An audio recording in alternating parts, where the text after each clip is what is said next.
Odessa After Dark in the week of June 4th.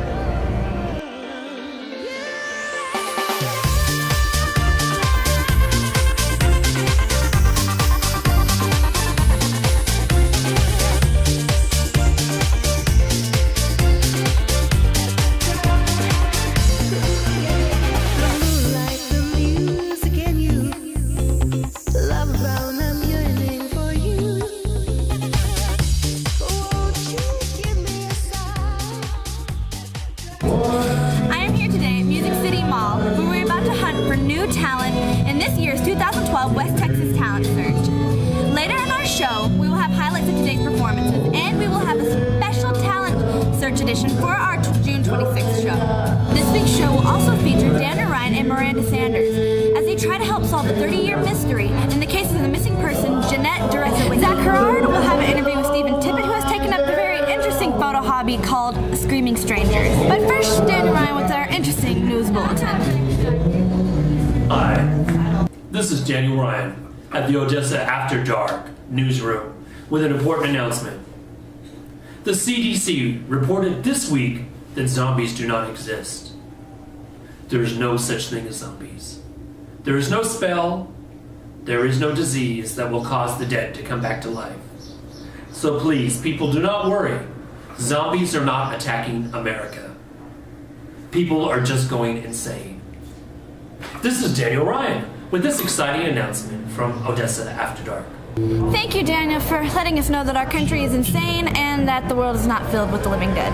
I feel much better now.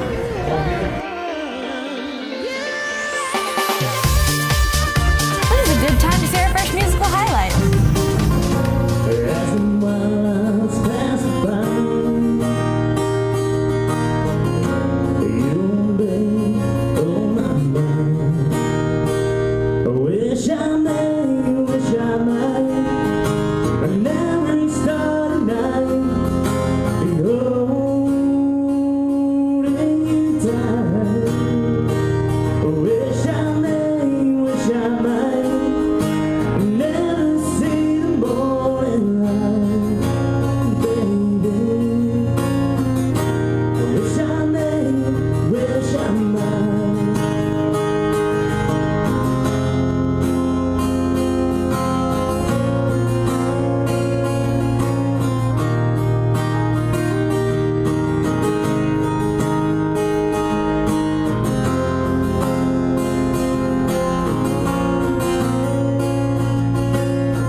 As we wait to see if any tips have come in on our stories on Rene Escobar Sanchez, who will be missing in 4 years, next month we decided to investigate into a much harder mystery, the 30-year disappearance of Jeannette Drzewiecki.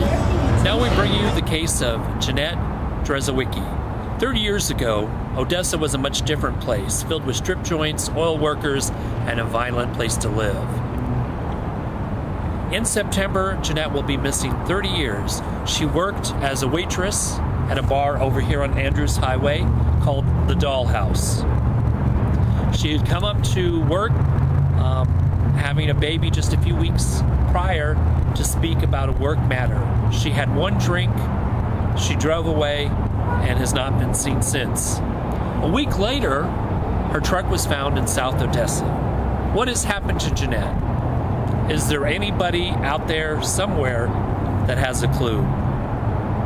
Jeannette Drzewiecki has been missing 30 years this year. She worked as a dancer by the name of Cherry at the Dollhouse, which was probably about 21st and Andrews Highway years ago when they had strip joints in the middle of town. She became a waitress. She had a child of a few days before she disappeared. She disappeared on September 13th? Last seen. Okay. September 13th. She was last seen September 13th. She had gone up to work to discuss a work matter. I don't know what kind of work matter you would have a few days after you had a baby. Right. She was recently married. Okay. And so she just Originally from Dallas. was here probably not very long. Not long. A We week- determined she's not was not here for long. A week later, they found a truck, South Odessa, and that's it. That's it. We went back and looked in the newspapers to see that week after if there was any information, if somebody reported her missing or there was a search. And there really, at that time, there wasn't. Right. And a case that old, I mean, it's difficult. They did things different in those days. Well, and it seemed like a whole different world for Odessa. It was more of a violent world. It was a boom town, big oil, a lot of people coming and going from here. A lot of transient activity here, that sort of thing going on back in the 80s. It was a different world, and things were handled differently as far as newspaper, news stories, publicity. You know, there was a lot going on back in that time. There were a lot of people murdered. There were a lot of things going on.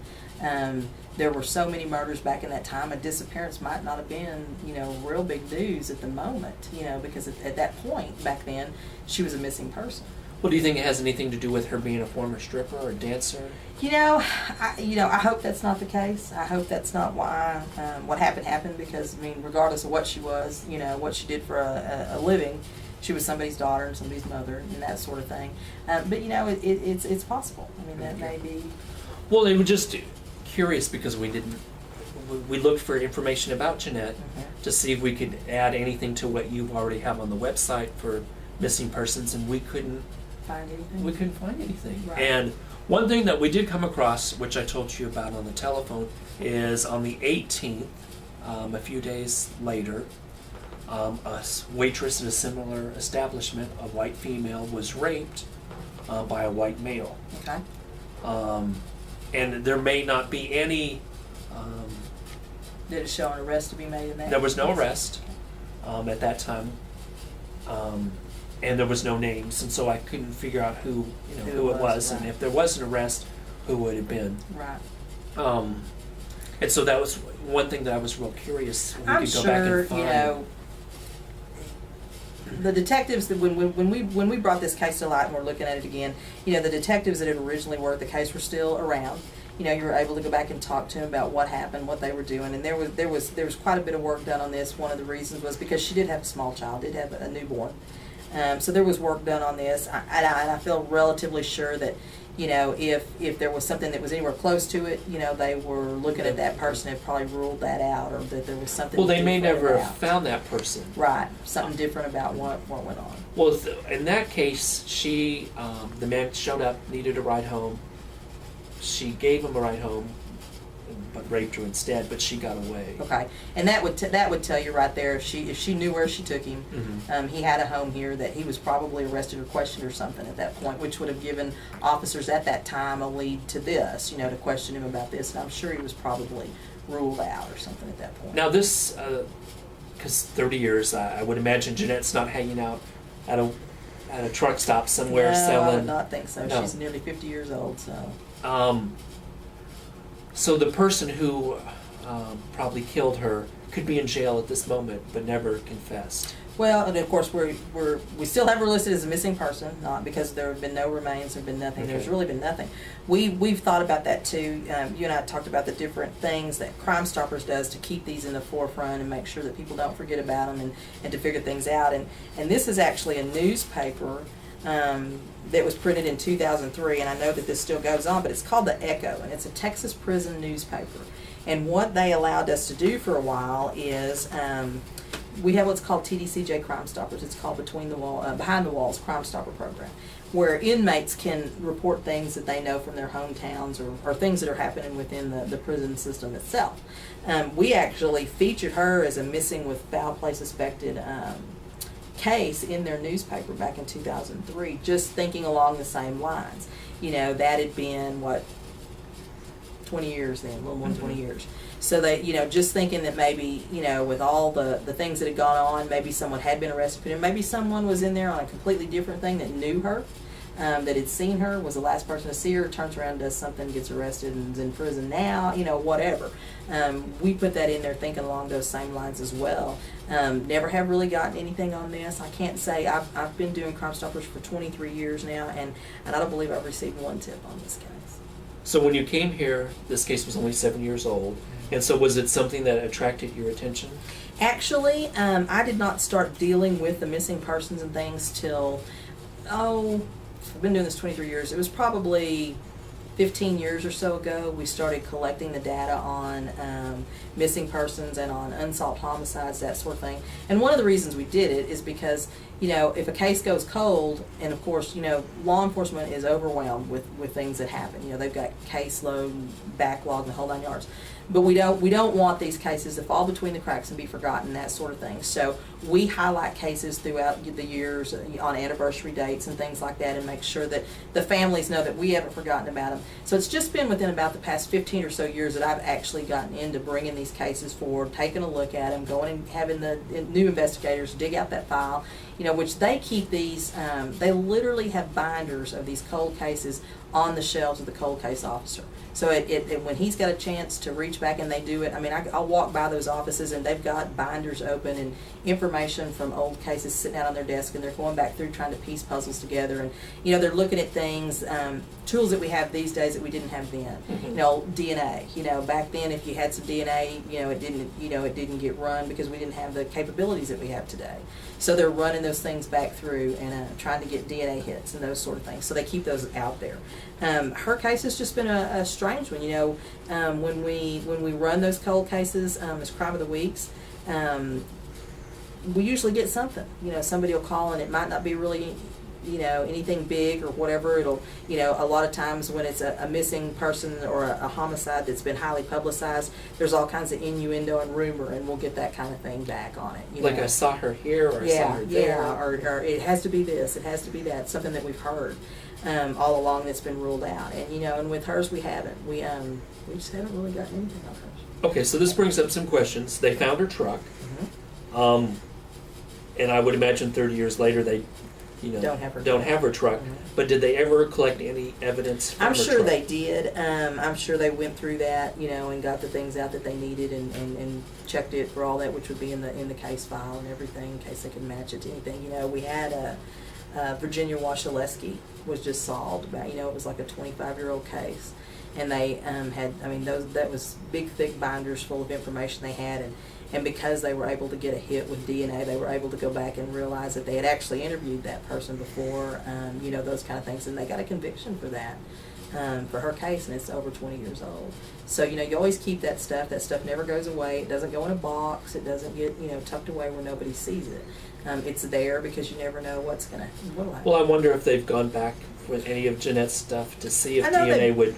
I know they've gone back and looked at some things. I think one of the things, in my mind and in talking with the investigators is she actually hadn't been here very long, from what I understand. She was from Dallas, and my understanding is she hadn't been in Odessa long, and that might be why nobody knew her, nobody recognized her, nobody, she wasn't a face that somebody saw all the time, that they just would remember that, I don't know if this is one of those deals where the different dancers, how they do this today. They'll bring dancers in from El Paso to dance at a club here. Mm-hmm. Was she one of those people that came in from a club in Dallas to dance? There's just things like that we, that could have happened, which could be the reasons why we don't get any information on it. She wasn't native to our area.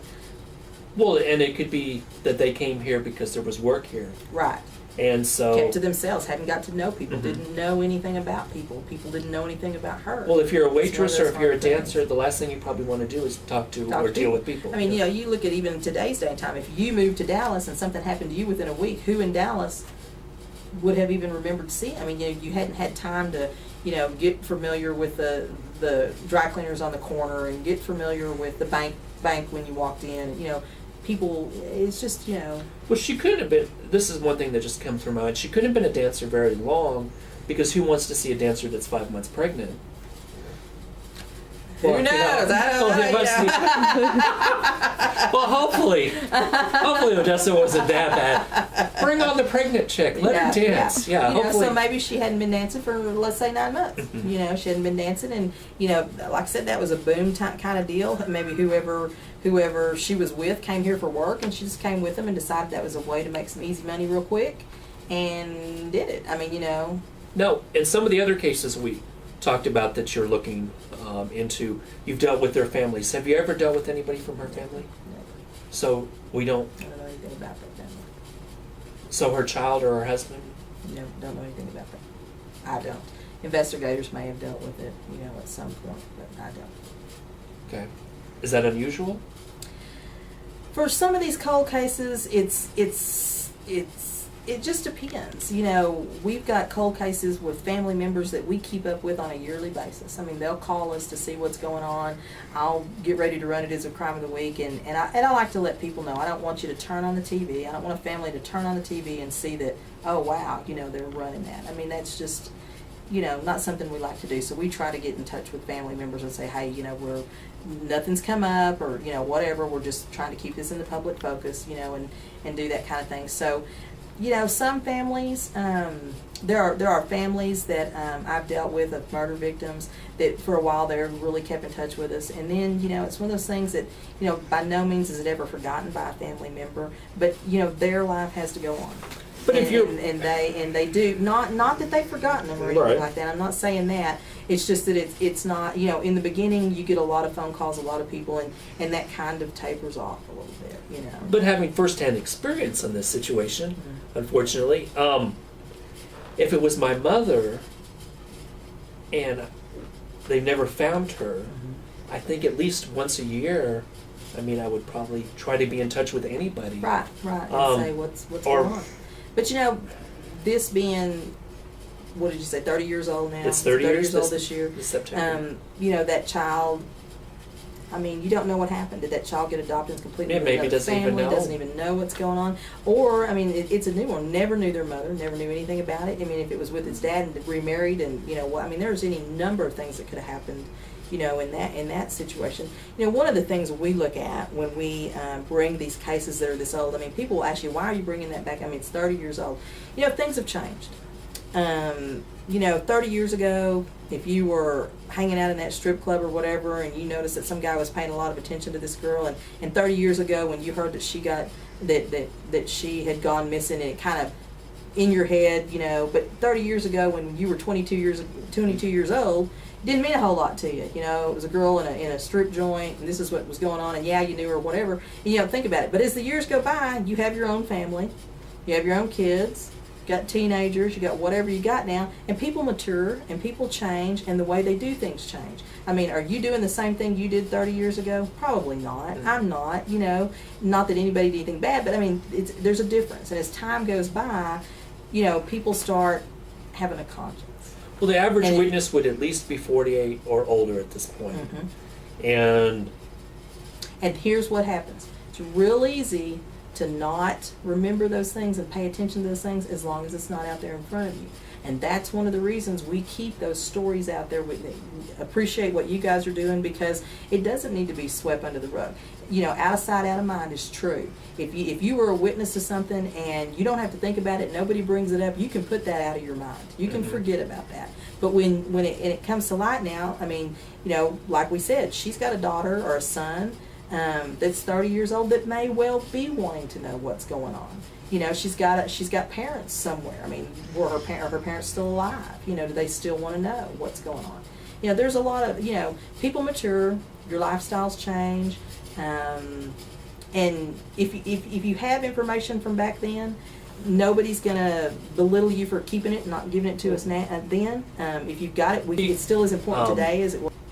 Even the smallest bit of information, even if you just knew her as an acquaintance, or this was a place that you this is one of the establishments that you went to, and you remember her, anything that you could tell Susan, even if it's just a little bit, about Jeannette, because there's not much in her file. There's very little information that we have that I could find. Now the police may have more information or they may not. I'm not real sure. But anything that you can provide, please contact Crime Stoppers. If we can find Jeannette, there is a reward as always. As always. And you can remain anonymous. You can also give tips now online. I saw Yes, you that. can. We actually have an app. Wow. Yeah, Now, it's called Tip Submit. You can put it on your iPhone or your Android and give Crime Stopper tips via an app now. wow. I know. I learned to Twitter too. Well, so if you want to, make your new living giving information to Crime Stoppers, I guess you glad to take can it. do that. One last question. How many missing people are there as far as cold cases in Odessa? I think we've got about eight or 10 missing persons. We've got more around 20, probably around 20 unsolved murders. We do have a few murders where we've got suspects and got warrants for those suspects. We haven't been able to put our hands on those suspects. They've fled and we haven't been able to find them.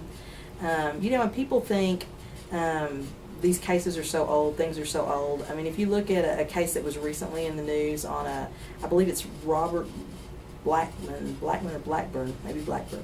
And he was wanted for murder here. We had a warrant for him. He was wanted for murder. And he was able to elude police for over 20 years and actually got found. He was found over on the East Coast, and when they went to get him on the East Coast, he had recently moved to I believe it was San Antonio. And they were able to go down there, U.S. Marshals were able to go down there and bring him to justice after all that time. And so that has to be really exciting to finally... It's really exciting when, they call you and tell you that, they've got a lead and this is what's going on and they're going down. And, I talked to a couple of the marshals that had actually gone down there. And, of course, they keep up with the cases as well. It's not just locals that keep up with it. I mean, federal people put their attention into it, state law enforcement looks at it. And, when when he actually came out of the apartment and they were actually able to lay their eyes on him and see him and know that it was him, even though this wasn't their case all those years ago, to know that this guy's been running for over 20 years and you're looking right at him. I mean, we've got a case that I've talked to you about that we can get into later, but, we actually know where the man's living. He's living in Mexico, killed his wife. We've had law enforcement lay their eyes on him. And that's one of the ones we will talk about. Yeah. So you don't have to just look at Jeanette's information or Renee, who we talked about on May 7th. The Odessa the webpage is OdessaCrimeStoppers.org. And so there's a lot of other cases, so take a look there. We'll be back with Susan soon. And our time is way up. So right. I'll let you go. And if you have any information about Jeannette, please, even if it's just small, as I said before, let's find Jeannette. Let's give some peace of mind, even if her family's not looking for her, just because it's the right thing to do for this community. Thank you. Now Zach Carruthers' interview with Steven Tippett.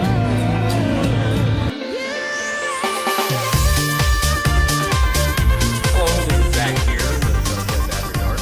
We have Steven Tippett here with us, and we're going to talk to him today about taking pictures of screaming people. So, I guess tell us about yourself and what you do. I'm Steven Tippett, 27 years old, Midland, Texas, and I started Screaming Strangers August 7th, 2012. Officially started it. Basically, I got tired of people just posing normally, giving just the smile or serious or like. So I tried to elicit some emotion out of them, and just playing around, I started to ask people, scream, give me an angry face, give me and a couple people did it. I never took a picture of it. I did it just as a loosening up tool. So it started to become more and more that I wanted to actually get that emotion. So about 2 years later, I started this, and now 302 people later, it's kind of gotten crazy. Yeah. Do you consider this like a form of art in a way? Oh yeah. People always ask me, "Are you like what kind of photographer are you?" I always tell people I'm not a photographer. I'm an artist.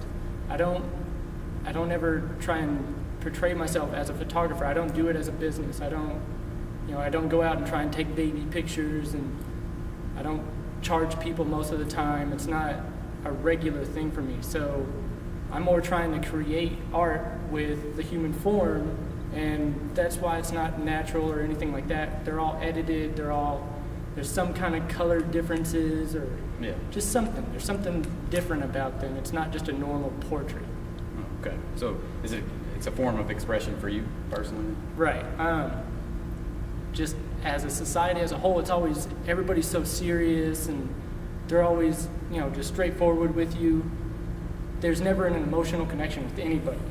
Well, there's an emotional connection now with strangers. Even though you don't know who that person is, most likely they could be famous, black, white, Asian, it doesn't matter.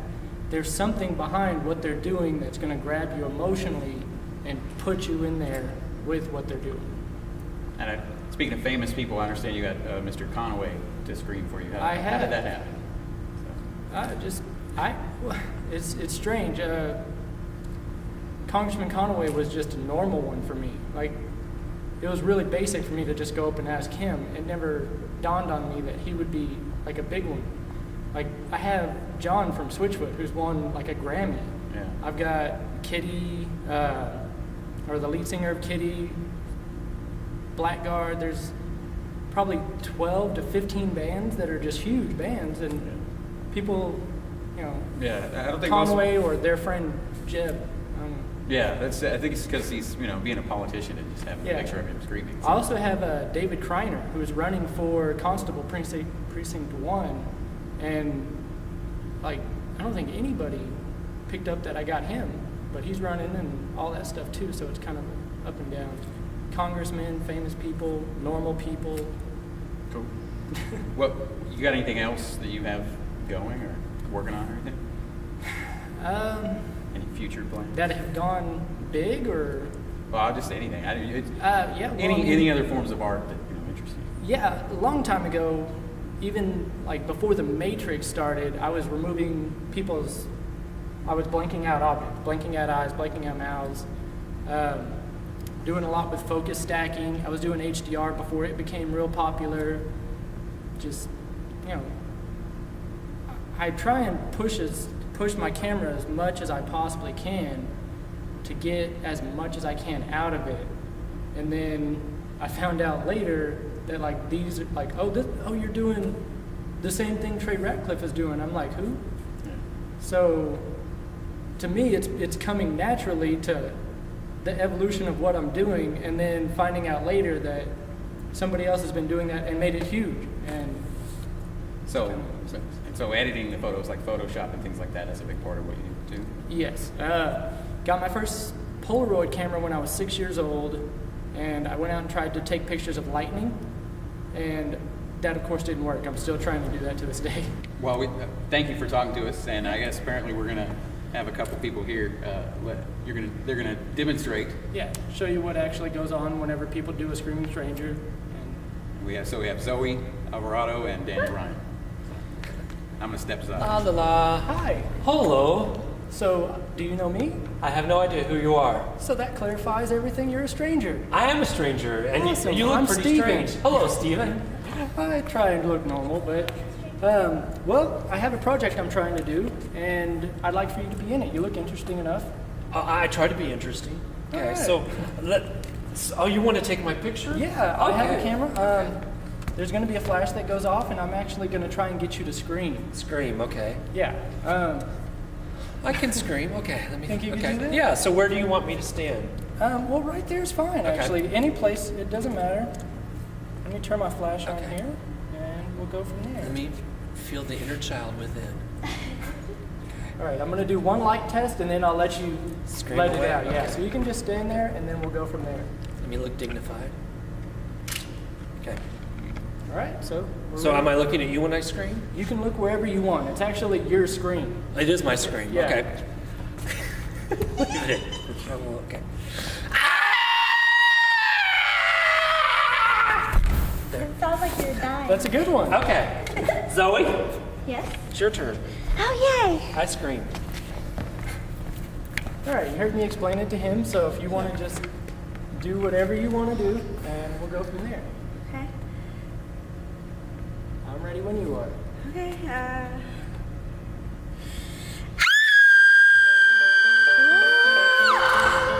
On next week's show, we will look more into the investigation of Jeannette Drzewiecki and some highlights on today's trip to Shafter Lake to look for some famous ghosts.